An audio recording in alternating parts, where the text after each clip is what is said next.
Once upon a time, not so long ago, there was a little girl, and her name was Emily.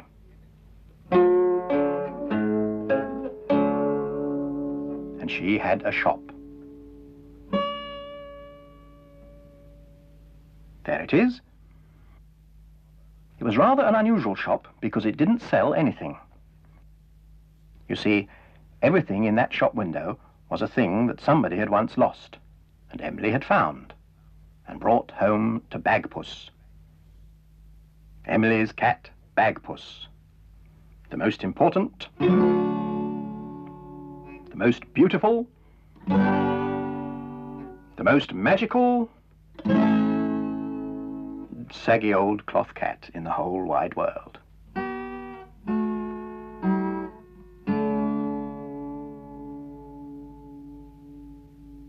Well now, one day Emily found a thing. And she brought it back to the shop and put it down in front of Bagpuss, who was in the shop window, fast asleep as usual. But then Emily said some magic words. Bagpuss, dear Bagpuss, old fat furry catpuss, wake up and look at this thing that I bring. Wake up, be bright, be golden and light. Bagpuss, oh hear what I sing.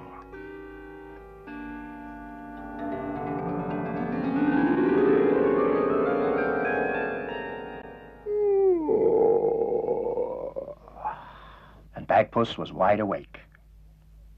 And when Bagpuss wakes up, all his friends wake up too. The mice on the mouse organ woke up and stretched.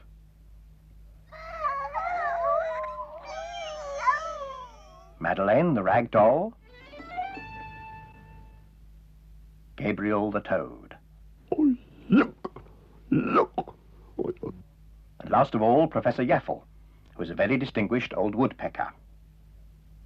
He climbed down off his bookend and went to see what it was that Emily had brought.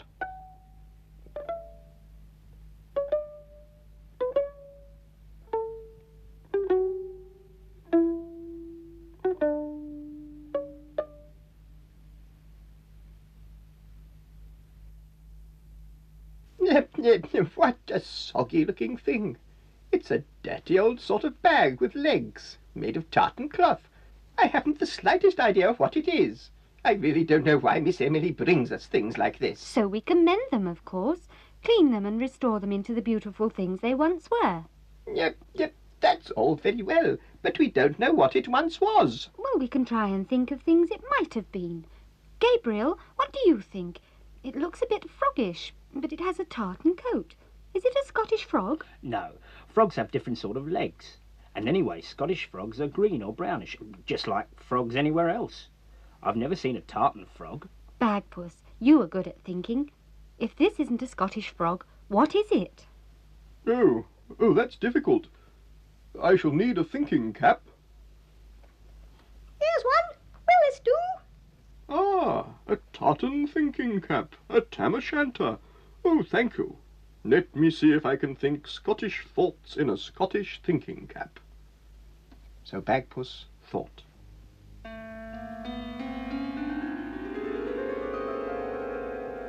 Oh, yes, I think I know what that is. I think that is a sort of small, soft Hamish. And what is a small, soft Hamish, if you please? Ah, it's an old story. A sad story from the Highlands of Scotland, I will tell you. In the far north of Scotland there once was a sort of creature who lived in lonely, cold, damp places. They kept away from people and lived alone because they were shy and rather frightened sort of creatures. In fact, they were completely unknown for many centuries and didn't even have a name until they were discovered by the famous Tavish MacTavish. Now, Tavish MacTavish lived all by himself in a tiny house high up in the mountains. He lived there not because he liked to live alone, but because he liked to play the bagpipes. He liked to play the bagpipes, but other people didn't like to listen to him playing the bagpipes, because he played them terribly badly. Anyway, one evening he was stamping up and down the shelf beside his house in the last of the twilight. He was stamping to keep his feet warm and blowing away at his bagpipes. It began to grow dark. He stopped playing and turned to go indoors. He heard a faint noise. It sounded like... Yes, it sounded like somebody playing the bagpipes. He listened delighted. The sound was terrible. There was only one person in the Highlands who played the bagpipes worse than he did, and that was his long-lost brother, Hamish McTavish. The sound came closer. In the dark, a small humpy shape came towards him. He reached down and touched the shape, and said, thinking it was his long-lost brother, "'Tis very small ye are tonight, Hamish." He patted it and said, "'Tis very soft ye are tonight, Hamish." There was no answer. Tavish McTavish was feeling cold about the knees, and he said, "You'll have had your tea then, Hamish." And as there was no reply, he led the way into his house. There, by the light of his oil lamp, he turned to greet his brother. They were both amazed at what they saw.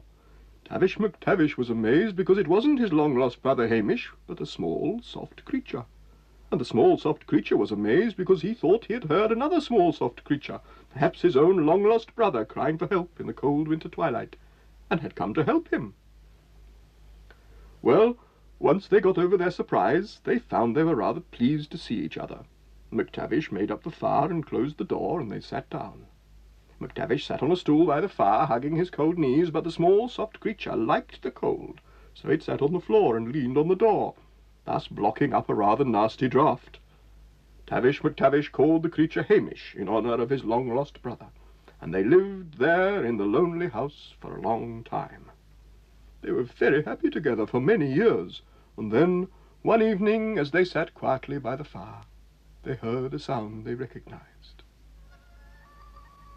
Was it the distant sound of badly played bagpipes, or was it the distant crying of another soft Hamish? Tavish McTavish looked at his friend. He said, "Is it my long-lost brother we hear playing a skirl on the bagpipes?" The soft Hamish shook its head. "Is it your own long-lost brother calling you to come home?" asked McTavish. The soft Hamish nodded and looked very sad. "Aye, you must go to your own folk," said McTavish. He rose to his feet, he opened the door, and he saw in the twilight a line of small, soft Hamishes standing waiting for their long-lost brother. His own soft Hamish ran to join them, and they all walked away in line over the hill. The noise they made as they sang together was quite awful, but Tavish McTavish stood and listened until the last notes had died away in the distance. Then he went back into his little house. He picked up his bagpipes, but he didn't feel like playing them any more. "Aye," he said, "it's time to go to my own folk." He put on his boots, closed the door of his house, and, tucking his bagpipes under his arm, he walked down to the village where he had been born. He went to live with his sister-in-law, Mavis McTavish. She was a strict lady and did not like the sound of bagpipes, and he never played them again. It's a very sad story. Yep, it's not only sad, it is silly. It's not only silly, it is not true. There's no such thing as a small, soft Hamish that makes noises like bagpipes. It is all nonsense. It's quite obvious what that thing is. It is a porcupine. A porcupine? Yes, a porcupine without any spikes. But there's no such thing. Porcupines have spikes. Well, maybe it lost them somewhere.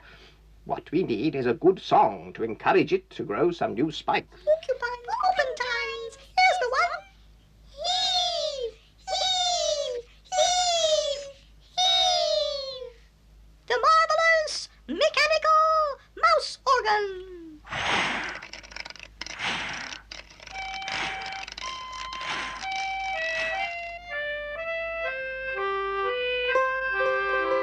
A friend of mine, a porcupine, went up in a balloon. He sailed it here, he sailed it there, he sailed it nearly everywhere, except perhaps the moon. He sailed with ease across the seas, an inch above the waves, and only joked at getting soaked, at which an ancient codfish croaked, how nicely he behaves. He sailed it rough with snarling tough wild animals below. He sailed it blind and tried to find some gentle things who live behind the sunset's rosy glow. He sailed it hot above a lot of scorching desert sand. He sailed it cold, as I've been told, where crowds of happy penguins hold their flippers hand in hand. He sailed it high beyond the sky, and then I must explain. A spiky spine of porcupine popped his balloon so proud and fine, and brought it down again.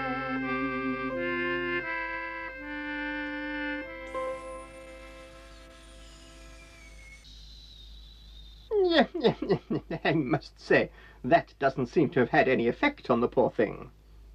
Well, I should have thought a song like that would rather put it off growing spikes, not made it want to grow them. Of course, how silly we are. That thing is quite all right just as it is. Yes, but what is it? Oh, it's a porcupine, all right, but it's meant to have no spikes. You add the spikes. It's a pincushion. A porcupine pincushion. A porcupine pine cushion, No, a porcupine pincushion. A porcupine cushion. That's what it is. All we need is pins.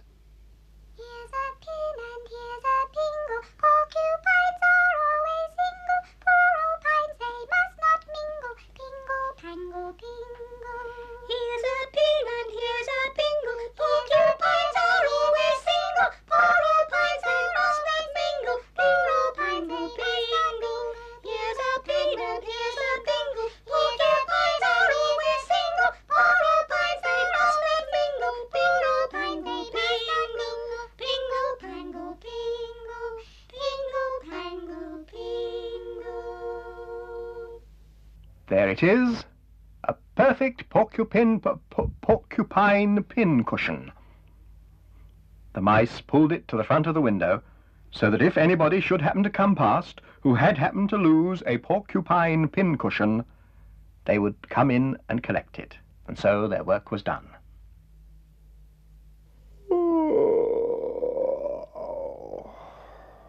Bagpuss gave a big yawn and settled down to sleep. And of course, when Bagpuss goes to sleep, all his friends go to sleep too. The mice were ornaments on the mouse organ. Gabriel and Madeleine were just dolls. And Professor Yaffle was a carved wooden bookend in the shape of a woodpecker. Even Bagpuss himself, once he was asleep, was just an old, saggy cloth cat. Baggy and a bit loose at the seams. But Emily loved him.